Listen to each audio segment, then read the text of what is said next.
обратиться ко всем из вас, ко всем гагаузам. Вы меня называете сестрой.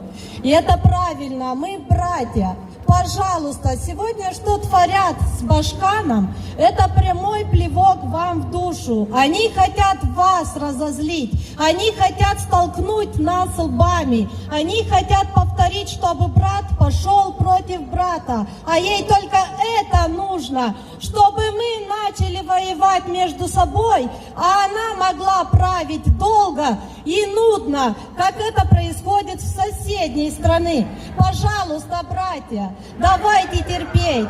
Я знаю, что ваш Башкан сильный человек, потому что она мать.